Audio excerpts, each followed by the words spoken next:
Back at it today with another video, as in today's video, we're going to be looking at my way too early win predictions for every MLB team. Pretty self-explanatory here, so let's get right into this. All right, so first team we're going to be taking a look at today is the Los Angeles Angels. Pretty mediocre team over the past couple seasons. Obviously, with Trout and Ohtani, you'd like to see a lot more.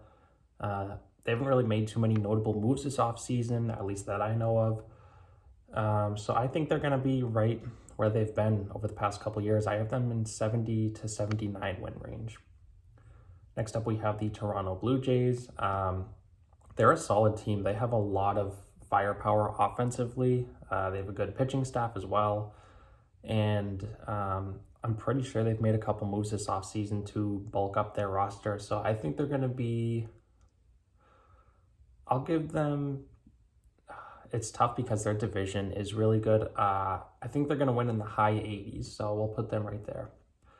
Next up, we have the Atlanta Braves, another powerhouse, another really good baseball team. They are likely going to lose Dansby Swanson, which is going to take a big hit to them. He's a really good player and had a huge impact on this team, but they're still going to be fine without him. Like, they're too good of a team to fall off that much. I think they're going to be 90 to 99 wins. Next up, we have the Boston Red Sox. Obviously, a big disappointment this past season, and I don't really see them getting much better, losing Xander Bogaerts, and really, at least this far, not making any notable acquisitions. I think they're going to be in the 70s to 79 win range. Next up, we have the Houston Astros. They are a really good baseball team, as you all know, just won the World Series. They picked up Jose Abreu. That's going to be a big pickup for them. He's really a good player even as he gets into his late 30s. I think the Astros are going to win 100+ games next year. Milwaukee Brewers, pretty solid team. They missed out on the postseason last year. I don't think they've made too many big moves this offseason. I think they're sort of right around a 500, maybe a little bit better. So I'll put them right in the 80 to 89 win category. Chicago Cubs, this is honestly a sleeper team that I think a lot of people aren't paying attention to. They picked up Cody Bellinger. I'd love to say he's going to be a great pickup, but I can't see him going back to what he was as a Dodger early on in his career. I think he's going to be a solid addition, don't get me wrong, but I don't think he's going to be quite an MVP caliber player.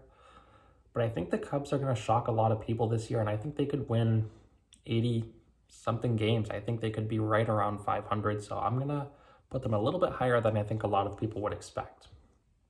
St. Louis Cardinals, another great team here. They disappointed in the postseason. They fell apart against the Phillies, but they're still a really good team. They're losing Yadier Molina at this point. That's not too big of a loss. They picked up Wilson Contreras. I think that's a huge pickup, so I think they're going to win 90-something games. Next up, we have the Oakland A's. This is one of, if not the worst team in baseball. I'm just going to be straightforward with it here. They're going to win 50-something games. They're going to be a really bad team and lose over 100 games. Next up, we have the Cincinnati Reds. This is another team that is not very good. I would love to say they're going to be a lot better this year, but they haven't really done too much to support that. So I think they're going to be 60-something wins in 2023. Moving on to the Arizona Diamondbacks, this is a team that I think is on the come up. I don't think they're going to take a leap this year. They're not there just yet, but in a couple years, I think they're going to be one of the best teams. But like I said, as of right now, I think they're probably going to win 75 to 80 games. So I'll put them right in the middle there. Los Angeles Dodgers, year in and year out, they are just competing. I think they're going to do what they've done a lot lately, and that's going to be win a lot of baseball games. I think they're going to win over 100 games. Excuse me. Next up, we have the San Francisco Giants. Obviously just picked up Carlos Correa. That's a huge addition, and I think he's going to have a big impact on this team. I think they're going to win 80-something games. Next up, we have the Cleveland Guardians, a really big surprise team from this past season. I think they are a really good team. They're very young, and I think they're going to replicate their success this past season. I don't think they're going to quite win 90 games, but I think they're going to come really close to it, so I'll put them right in the 80 to 89 range. Miami Marlins, huge disappointment from this past season. Sandy Alcantara lived up to the hype and then some, but everyone else really wasn't that good. I thought they were going to make the playoffs and they didn't come close, so they let me down. But next year, I could see them winning 70 to 79 games. They're not like the worst team in baseball, but they're also not really going to compete. So I think they fit right in that category. Next up, we have the New York Mets. Picked up Justin Verlander this offseason. They have two really old but really good pitchers in Scherzer and Verlander. I think the Mets are going to be a really good team again.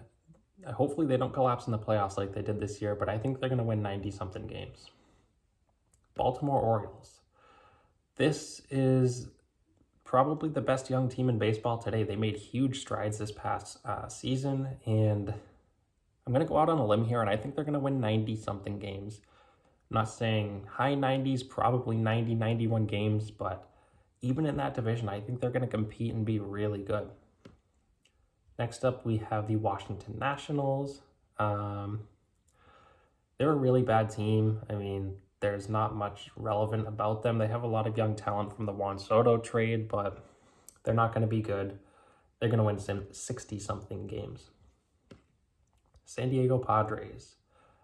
Another really good team on paper, and they showed up this postseason. Unfortunately, they lost to the Phillies, but they really took down the Dodgers and made it look like it was easy, which is definitely not an easy thing to do. I think San Diego is going to be back, and they're going to be a really good team this year. I think they're winning 90-something games.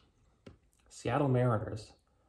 Another really good team here. I think after making the postseason this past season, there's a lot of pressure off of their shoulders. They're going to play really good again in 2023. I don't think they're quite going to win 90 games. I think they're going to come really close to it. I think they're going to win in the high 80s, so I'll put them right there.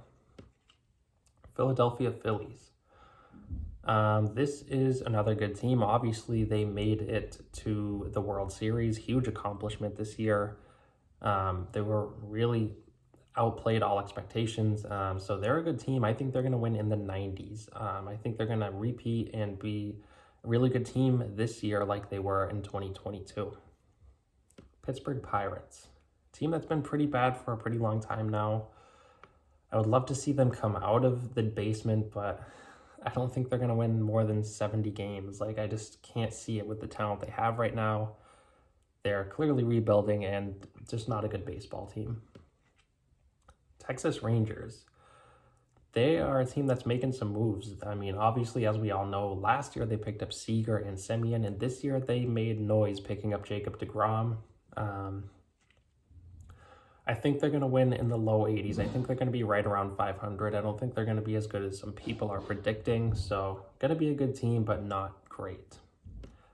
Tampa Bay Rays. Another team that's been really good for a really long time. They haven't necessarily done much in their window. They haven't won a World Series. So, I don't think they're going to be that good of a team. I think they're actually going to take a bit of a step back this year. I think they're going to be above 500, but just barely. Colorado Rockies, my team here who has been really bad for a long time. Hopefully Zach Veen hits the majors this year, but they're not going to do anything. They're going to win 60-something games, so we'll put them right there. Kansas City Royals. I think they are an okay team. They're definitely not great. They're not going to be above 500, I don't think, with that pitching staff. So I think they're going to be in the 70s here, and I think they're going to win probably 70 to 75 games. Detroit Tigers, one of baseball's most disappointing teams this year. They really just were all around disappointing, so they can't get much worse. I think they're going to win low 70s this year. I'm going to give them the benefit of the doubt. Minnesota Twins, obviously losing Carlos Correa just this week was huge. That's a big loss for them. They have some talent on their team, but I think they're going to take a step back this year, and I think they are going to be a disappointing team, and I think they're going to win. I'll give them 70 games this year. Chicago White Sox. Let's see. They were a really good team on paper. They lost a lot more games than they were expected to. They were a big disappointment. So with a new manager, I think they could be a lot better, but I'll give them 80-something wins. They're too good of a team to disappoint again. And last but certainly not least, we have the New York Yankees. This is a tough one because I think they're going to be right on the edge of 90 wins. I'll give them the benefit of the doubt and give them the AL East. I think they'll beat out the Orioles, and I think they're going to win the division and win 90-something games. All right, so there you have my way too early predictions for every MLB team in 2023. Let me know what you guys think, anything you agree on or disagree on. As always, I want to thank you guys again so much for watching and continuing to support, and I'll see you next time.